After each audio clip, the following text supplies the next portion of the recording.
Hello once again, guys. This is DikaiosOne here. Going to be bringing you game number 5 of my Quest for Platinum series. This will be a ZVP on, oh my gosh, on Antigua Shipyard. Yep, that's the right one. Antigua Shipyard. I wanted to call it Shakura's Plateau for a second there, but clearly this isn't Shakura's Plateau. Shakura's Plateau is quite a bit different, and I hate them both equally. So it's okay. But yeah, my opponent here will be in this kind of like a right position. His name is Brochacho. He will be the blue Protoss, or Brotoss, I guess. And I will be down here playing against DikaiosOne, as always, as the red Zerg. Yeah, Brochacho, pretty good name. Playing Brotoss, I mean... Oh man, I forgot to reset it before I switched it to high graphics. That's alright. I'm sure it looks fine to you guys. Just as it looks awesome for me. I should probably do this really quick. Busy. Oops. Alright, there we go. So yeah. ZVP on Antigua Shipyard. This is a pretty interesting game. I don't really want to spoil it for you guys, so I won't.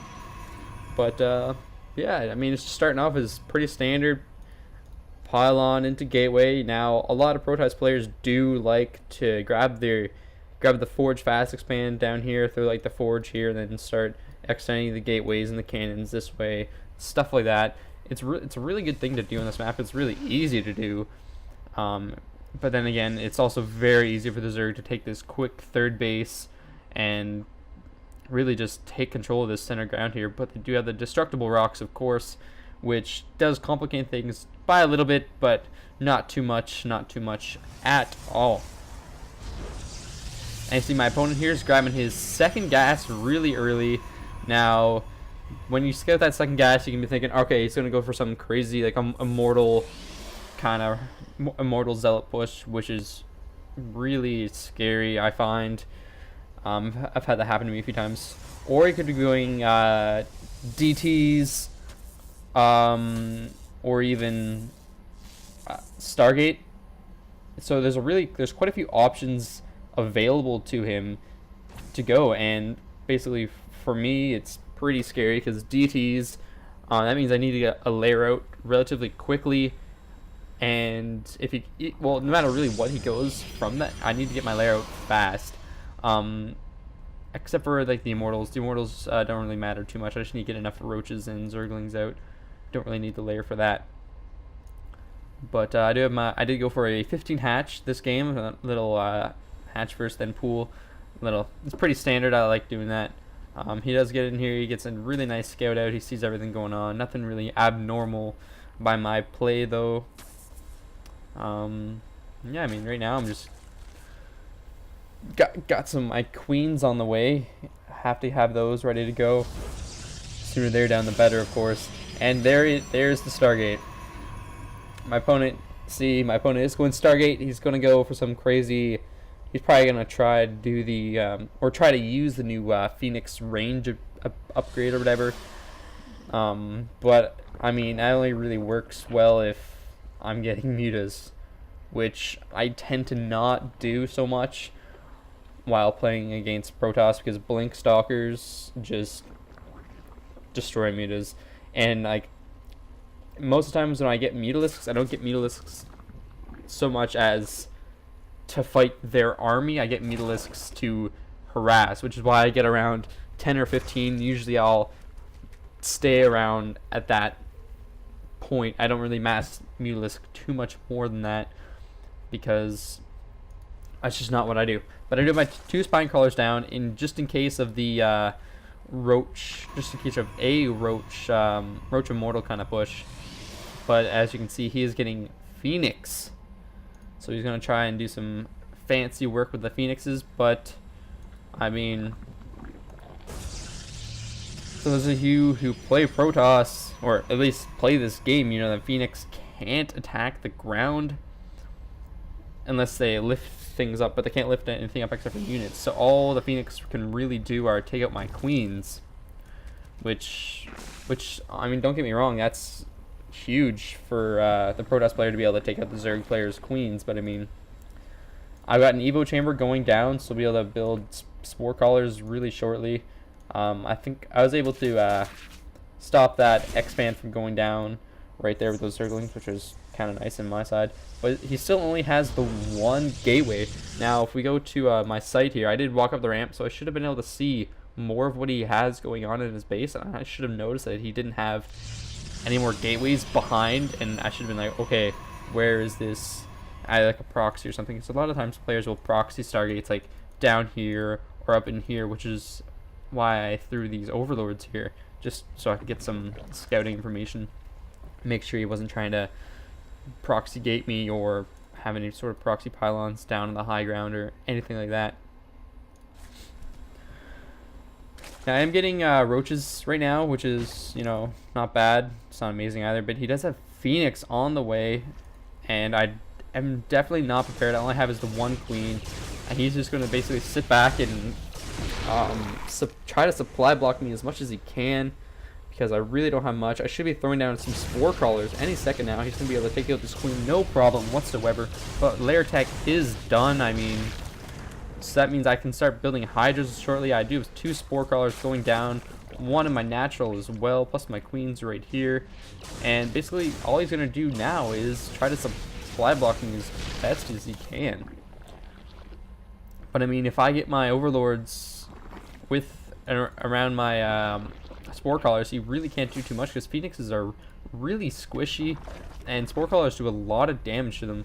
So I'm basically sitting here at this point in time, I'm like, okay, so he spent all this time and effort and money trying to get these Phoenixes, but he's not going to be able to do anything except for take out a few Overlords. But you gotta remember, I do have my Spore Crawlers on the field now, because my lair tech is finished, and my Hydralisk Den is on the way. It's actually almost done. So this is pretty much useless at this point in time. He's only now getting his expansion at the 10-minute mark. Normally I would be throwing down my third, but I am kind of timid to throw down my third base because of the Phoenix, and he would be able to scout that very easily and probably push out with something. But I mean, I'm at a pretty good position. He did hardly any damage. He just took out a few Overlords, which, I mean, don't get me wrong, taking out Overlords is really good for the Protoss player to do, especially against, well, really taking out any sort of supply is good. But I do have the 2 Spore Crawlers in the front here. They're just picking off. Whoa, wait, will they get that one drone? Let's see. He got 6 health. Nope, he lives with 6 health. And this queen lives too, 9 health. So that whole attack, they did absolutely nothing to me, which is really funny. I'm getting of course, my range upgrade on my Hydralisks, because Hydralisks with like 9 range or whatever that gives you, I can't remember right now. It's like 9 or like 6 or something. I don't know, but it's insane and it's awesome. And I'm getting my creep spread going here just a little bit, which is a lot better than the last game. Let's see here. Range, yeah, 6 range. That's with the upgrade. And I do have my Evo chamber down now, so I am getting my attack upgrades, as well as I already have my defense upgrades. So I'm gonna be able to do a lot of damage to this guy's army. All he has is some Zealots, 1 Void Ray, and like 6 Phoenix. But he does have his robotics facility down. He's learned out his Twilight Council, Robo Bay, another robotics facility, and just pylons. So basically now he's like, oh no, you know, because he definitely saw that Hydralisk Den. If he was, oh, actually he didn't see the Hydralisk Den, so he doesn't know that I'm getting Hydras, which really sucks for him. I do have an Overseer. I think that was a misclick. I am pushing out though with this little band of Roach Hydra, and I'm going to be able to do a lot of damage. Like, that Void Ray just died so quickly, and I don't even have my level 1 weapons done. I have 20 Zerglings on the way, so I'll be able to back up this force, no problem at all. I mean, all he's got is some Phoenix, a Void Ray, and a few Zealots. There isn't really much he can do about this army at all. But he does have 2 Colossus on the way. Let's see if he can hold this off long enough to get that Colossus out. I'm easily going to be able to take out these Zealots. This expansion is going to go down, no doubt about it. There's like nothing he can do. I lose one roach there, taking a couple pro kills for me. He is gonna have his. He's Chrono boosting out that. Both Colossus. There down goes the expansion. My Zerglings are running in. I am building loads of Hydras. Gotta get those Hydras in the base. At this point, I am 1-1, and these Zerglings can actually do damage to the Colossus, which is huge. Like, these Zerglings are single-handedly basically saving the day. These Phoenixes are just sitting there, a complete waste of money. Not able to do anything. I mean, sure, they're picking up the Hydras, but the Zerglings and the Roaches are doing so much damage.